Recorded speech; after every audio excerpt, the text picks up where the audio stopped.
स्वामी, हम प्रतीक्षा कर रहे हैं कि कब आप हमारे लिए वो गजरा लाएंगे और उससे हमारे केश सजाएंगे, तभी हमारा श्रृंगार पूर्ण होगा। 1 वर्ष बिताने में उतनी कठिनाई नहीं हुई जितने की प्रतीक्षा के इन अंतिम क्षणों में हो रही है। ये कुछ पल जो शेष है, ऐसा लग रहा है कि इनमें युगों युगों की दूरियां निहित हैं।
क्षमा प्रभु, क्षमा। प्रभु, आपको तो क्या थी है कि देवराज अपनी असुरक्षा के कारण अपने पद से भटक जाते हैं। प्रभु, वो आपसे क्षमा याचना करने के लिए आ ही रहे थे, किंतु आपको पहचान न सके, इसलिए ऐसी उद्दंडता। मैंने देवराज इंद्र को अपनी भूल स्वीकार करने का अवसर दिया था, किंतु उसे अपना अहंकार अधिक प्रिय है। बारंबार इसी अहंकार, इसी असुरक्षा में उसने अपने पद, अपनी शक्ति का दुरुपयोग किया। निंदनीय कर्म किए हैं देवराज इंद्र ने।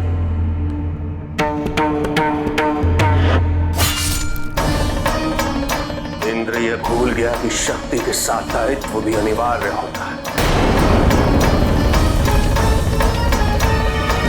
किंतु प्रभु, देवराज की अनुपस्थिति में आपने भी अराजकता फैलते देखी। देवराज के वध में संसार का अहित नहीं थे प्रभु। अब मैं वही करूंगा जो आप कहेंगे। महादेव, महादेव, मुझसे भूल हो गई। अब जो कहेंगे मैं आपकी हर बात मानूंगा।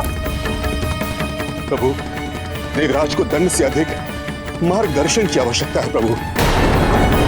कृपा कर उन्हें क्षमा कर दीजिए, क्षमा कर दीजिए उन्हें प्रभु। कई बार किया देवगुरु, किंतु उसका परिणाम क्या हुआ? देवराज का अहंकार इतना बढ़ गया कि उसे अपने दुष्कर्म पितृदेव के कुपित होने का भी भय नहीं रहा। समस्त संसार के हित के लिए देवराज का अंत अनिवार्य है। प्रभु, देवगुरु का धर्म है देवताओं की रक्षा करना। आज इंद्र का अंत हुआ तो क्या सोचेगा यह संसार कि ये अभागा अपने शिष्य की रक्षा भी ना कर सका। महादेव, मुझे क्षमा कर दीजिए, मुझे क्षमा कर दीजिए महादेव। प्रभु, प्रभु, प्रभु, प्रभु, मुझे क्षमा कर दीजिए प्रभु। मैं मूर्ख हूँ प्रभु, मैं मूर्ख हूँ। मैं अपने अहंकार में आपको नहीं पहचान पाया प्रभु। मुझे एक अवसर दे दीजिए प्रभु, एक अवसर दे दीजिए। मैं आपको निराश नहीं करूंगा प्रभु, मैं आपको निराश नहीं करूंगा प्रभु।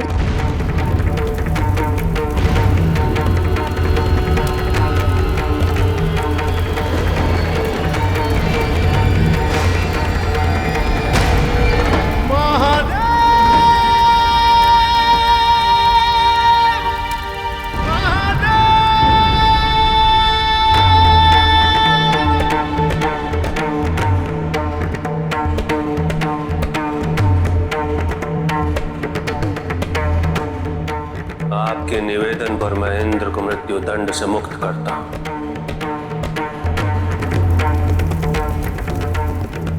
किंतु मेरे तीसरे नेत्र से प्रक्षेपित इस क्रोध अग्नि को मैं पुनः अपने शरीर में धारण नहीं कर सकता।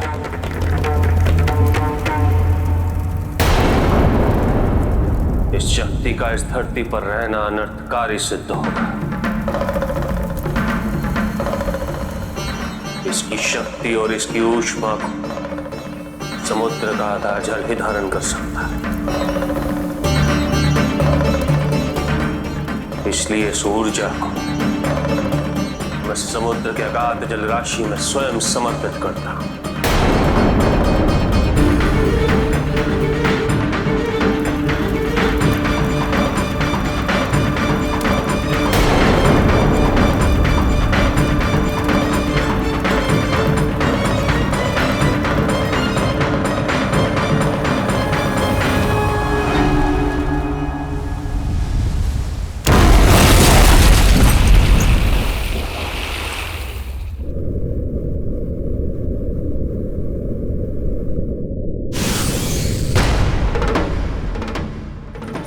संतोष को तुम जितना बाहर ढूंढोगे उतना ही असंतोष बढ़ेगा, असुरक्षा बढ़ेगी।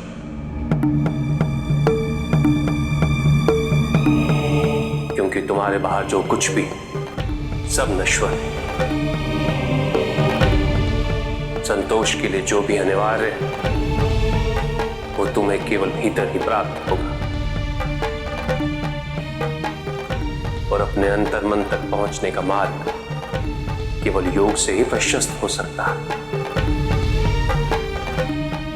स्मरण रहे इंद्र, तुम्हारे लिए यह अंतिम अवसर था जो तुम्हें अपने गुरु की कृपा से प्राप्त हो। यदि इसके पश्चात तुमने कोई भी भूल की, क्षमा की अपेक्षा करना उससे भी बड़ी भूल होगी। तुमने त्रिशिरा का वध करके जो पाप किया है उसका परिणाम समस्त संसार के सामने भविष्य में अवश्य आएगा।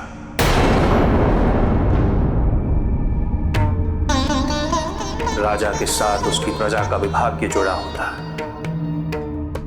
यही दुर्भाग्य है कि तुम्हारे साथ साथ समस्त संसार को इसका परिणाम भुगतना पड़ेगा।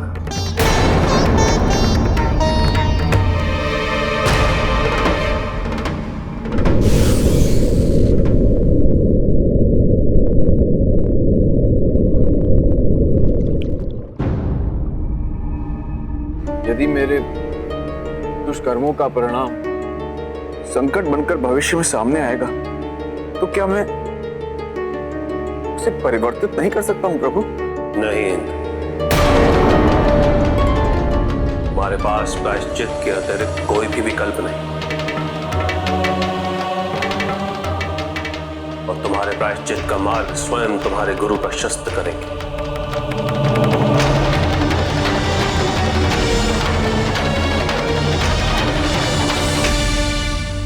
गुरु का स्थान तो इस संसार में ईश्वर से भी बड़ा होता है। जिस प्रकार सूर्य के उदय होने पर अंधकार दूर होता है, उसी प्रकार गुरु के वचन मन में फैले अंधकार को नष्ट कर उसे ज्ञान की दिव्यता से सुसज्जित करते हैं। गुरु की शरण तीर्थ के समान होती। जो गुरु का अपमान करे, जो गुरु पर संदेह करे, जो गुरु की अवहेलना करे, उसका अंत तो निश्चित होता है। गुरु की स्वीकृति और उनके आशीष के बिना किया गया कोई भी कार्य अपनी पराकाष्ठा तक नहीं पहुंच सकता। नहीं प्रभु, मैं तो स्वयं गुरु के दायित्व को निभाने में असफल रहा हूं। गुरु कहलाने के योग्य नहीं हूं मैं।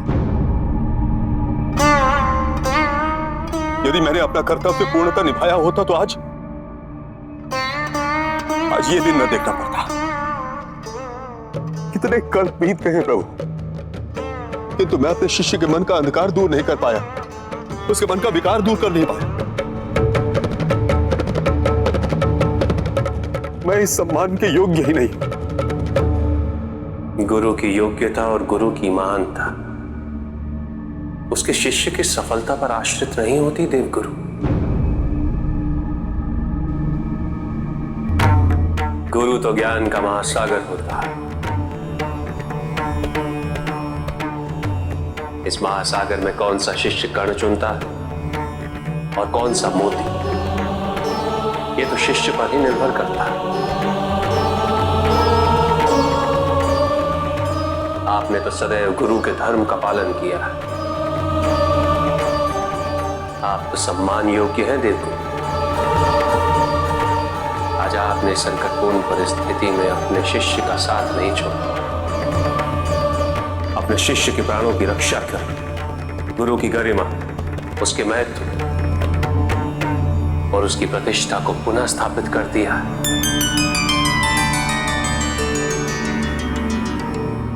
इसलिए आज से आपको जीव के नाम से संबोधित किया जाएगा। विद्यानाथ जगत गुरु के मुख से यह वचन सुनकर मैं अपनी ग्लानि से मुक्त हुआ हूं प्रभु। आपने जो सम्मान मुझे दिया है उसके लिए मैं कृतज्ञ हूं।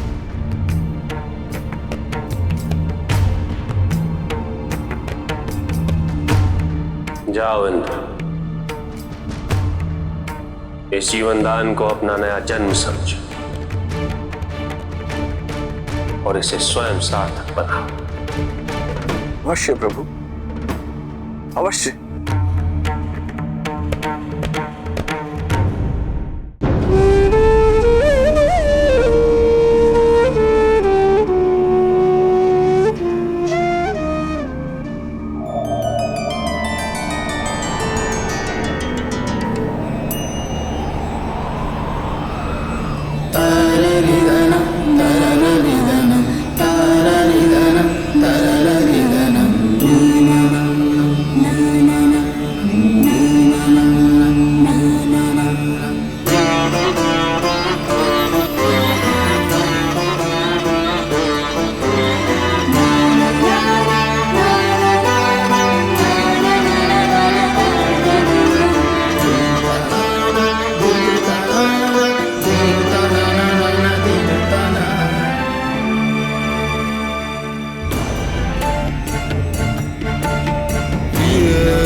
आपकी नहीं, हमारी परीक्षा सिद्ध हुई।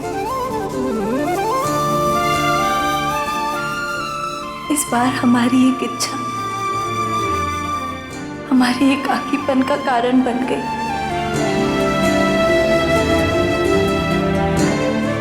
छह ऋतुओं के पुष्प से बने गजरे की इच्छा। स्वामी, ये वन साक्षी है, शिवप्रिय साक्षी है कि हमने आपके बिना बिताई प्रत्येक ऋतु केवल आप ही के लिए बिताई। तभी तो ग्रीष्म ऋतु में हमारे विरह का ताप था। वर्षा ऋतु हमारे ही अश्रु बरसा रही थी। स्वामी, हम प्रत्येक क्षण यही सोचते थे कि आप कहाँ होंगे, क्या कर रहे होंगे।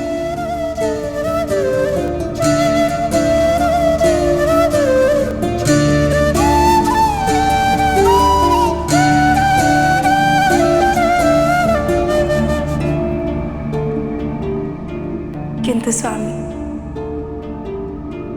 ये गजरा हमारे अनादि अनंत प्रेम का प्रतीक बन जाएगा। वही प्रेम जिसके लिए आपने इतने कष्ट उठाए।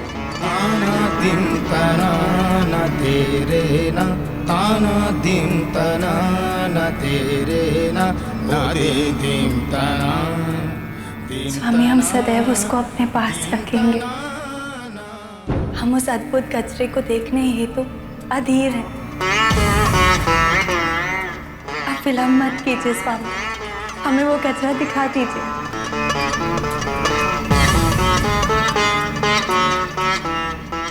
स्वामी।